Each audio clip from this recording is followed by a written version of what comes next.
what's up guys? Gons here for the Face Like the Sun YouTube channel. It's going to have to be a shorter video today. I got a lot of stuff happening in front of me. I got my car towed this morning from the apartments where I live, from the same parking spot that I've been parking for over a year. And they claim that they issued warnings and stuff, but I never got the warnings. And so I got to deal with that and stuff today. So anyway, I want to give you guys some insight on stuff that's going on around the world. And I want to talk to you about the end of the world.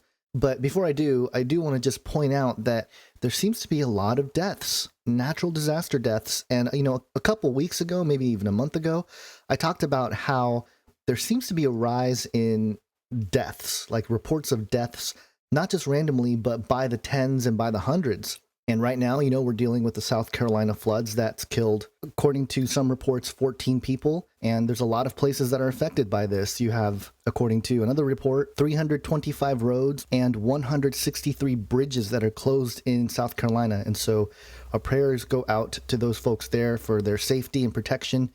We also have the at least 161 deaths after the landslide in Guatemala. So again, just these weird natural disasters that are happening, and maybe this is part of the whole climate change issue that they're trying to push.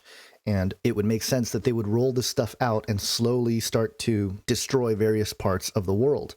And then over by, you know, the southeast of the United States and some of those other close by nations, you have the tropical storm Joaquin taking over down there and causing some issues. So again, maybe this is part of their whole thing here. There was also a story about Soul Invictus, where a Florida Senate candidate admits of sacrificing a goat and drinking its blood, and he's an open pagan doing rituals. Not surprising. But all that stuff happening aside, what I want to talk to you about today, again, it's about the end of the world and how it's supposed to happen tomorrow.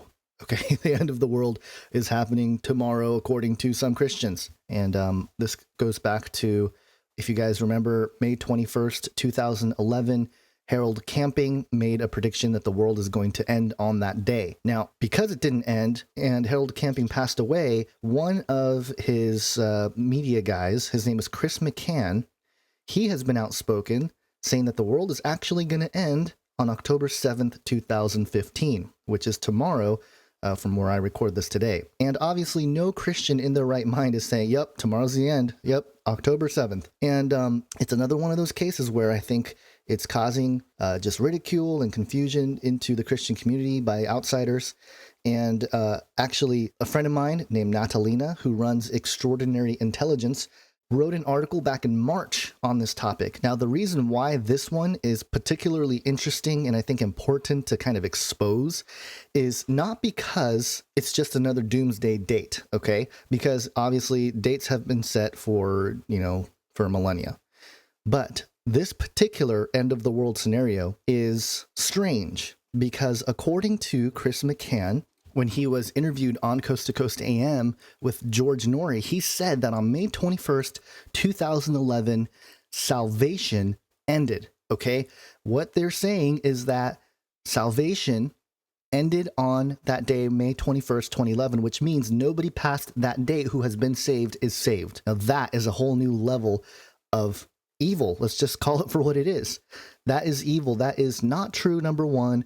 But number two, it's just totally undermining the gospel. And why would you even get up and start promoting this end of the world message if there's no salvation involved to begin with, you know? At the very least, some of these other sort of end of the world predictions is kind of predicated on, hey guys, the world is ending, repent now, turn to Christ. But that's not even the case here. It's oh, the salvation program has ended. This is a warning to the Christians saying, hey, the end is coming tomorrow. I mean, it just doesn't make any sense at all. And so you're going to see, you know, the whole thing. I think there was an article published already today that talks about this. And my friend Natalina ran into Chris McCann. Actually, they kind of went after her for publishing this article. So go check out this article. It goes through all the little details. But gosh, you know, it's just not biblical whatsoever. And the fact that they claim that salvation ended on May 21st, 2011 is just absurd. And here they are, you know, in South America, you know, they're passing out these pamphlets. It's like, what are you passing out pamphlets for? If the salvation program ended, what's the point? I just don't get it. I don't understand. This is the definition of false prophet to a huge degree. And, this just plays into what Jesus said, that in the end days, there will be false prophets and false Christs coming, but don't listen to them. And so that's what we got to do. We can't listen to these folks. And I don't think a whole lot of people are putting credence into this. I mean, it's a cult. And, there's only probably a handful of local people there that are with this fellowship that are even, doing the campaign and everything else. But, this is just another case of why we need to make sure we understand what the word says and, really be familiar with it, because to say that salvation is over is absolute nonsense. Okay. If some of you are, watching this video and you were saved after May 21st, 2011, don't fret. You're saved. Okay. Your salvation has not been revoked, or, it didn't happen because the salvation program ended on May 21st, 2011, according to these folks. So that's what I wanted to talk about. Again, go check out the article. Let me know your thoughts in the comment section. Hope you guys have an awesome day. God bless.